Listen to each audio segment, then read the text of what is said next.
Today, guys, we are talking about diabetes breakfast. Now, diabetes is the number one cause of amputations in South Africa, the number one cause of death. It's the number one cause, and the physiological complications that are associated with there, things like blindness, kidney failure. You've got cardiovascular diseases, complications from things like heart attacks, high blood pressure. We got different types of. Now, if you look at this is a perfect meal for a diabetic. There is nothing here that is going to be able to spike your sugar. I've got the beans, I've got the kale, I've got the good fats there in terms of avocado. I've got eggs there that have been cooked in butter, grass-fed butter. I've got tomatoes and I've got onions. The biggest problem with most diabetics is the constant snacking. And what do they snack on? They're always snacking on sugary things. Most diabetics are so scared of the sugar drop that they end up snacking on average. A good diabetic will eat between 6 and 7 times a day. And each time they put that snack in, their blood sugar level rises. Then they have to take glucophage that drops it down. And the constant spiking simply means whatever sugar is in your bloodstream is being taken and stored in your fat cells. You're getting fatter every time you get that drop.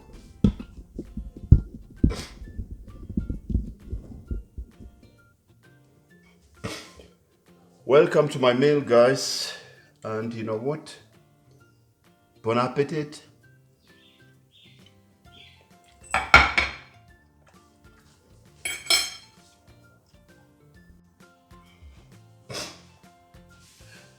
Guys, welcome to my kitchen again. Today we're making a breakfast that is going to help you stop or reverse your diabetes. Diabetes is the number one cause of death in South Africa, especially among blacks and Indians. There's a lot of physiological price tag that is associated with diabetes. One of those, of course, is kidney failure, blindness, amputations, and healing wounds. And of course, it brings in a lot of complications when it comes to cardiovascular diseases with things like heart attacks and all those. You've got 5 million South Africans that are suffering from diabetes and another 10 million that are pre-diabetic that don't know that they have diabetes. So diabetes affects a lot of people. The impact of diabetes, unfortunately, is that most people that have it feel like they've been sentenced. It's a life sentence because we are told that diabetes is irreversible, but that unfortunately is not true at all. What is diabetes? Diabetes, in most cases, is a group of diseases that are distinguished by elevated blood sugar levels. Your body just doesn't know what to do with sugar. Now remember, the more sugar you have in you without control, it will poison your blood or poison your body, and in the end you will die. We've got 3 types of diabetes. The number one diabetes is type 1 diabetes. These are especially among kids that are born with a pancreas that does not release insulin, and automatically for it to function, they extravenously have to inject insulin in them. This one is always characterized by people being very thin. They eat a lot, but they eat a lot constantly. They lose weight because of too much insulin. They lose weight, less insulin. It eats muscle and it eats fats at the same time.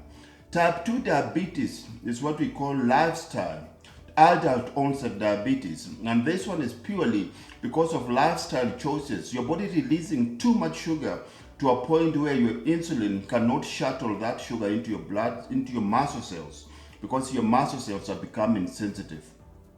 And this is what most people will always say, that you're insulin insensitive.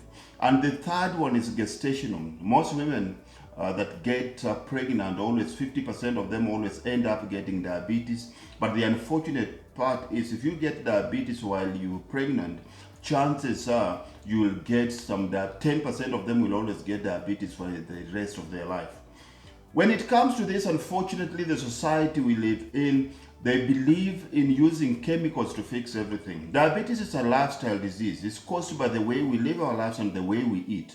So I don't really think that you can fix a lifestyle issue with chemicals. Food becomes the main thing for you to do that. The main thing here is you have to be able to regulate the amount of sugar that is in your bloodstream. So I will take you through my ingredients here. Number one here, you can see I've got, number one here, everything I have here, there is no spiking of sugar at all. I've got here my chopped tomatoes. I've got my eggs here, and you can see in my eggs, for me, for my size, I'm going for 5 full eggs.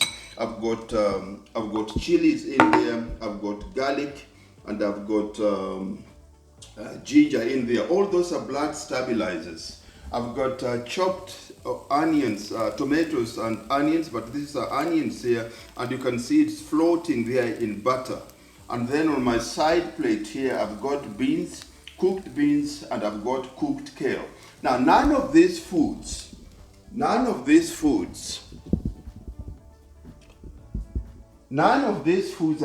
this ingredient can spike my sugar.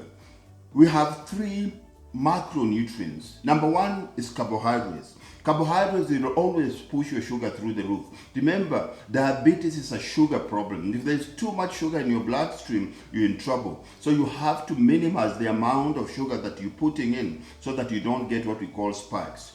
The second macronutrient here is protein, which you can see I've got my protein in my eggs here, and I've got my protein in my beans. This one does not spike my sugar at all unless you're eating a lot of it.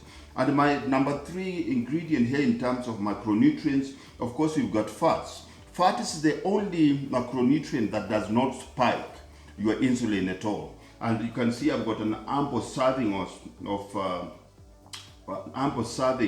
fats here.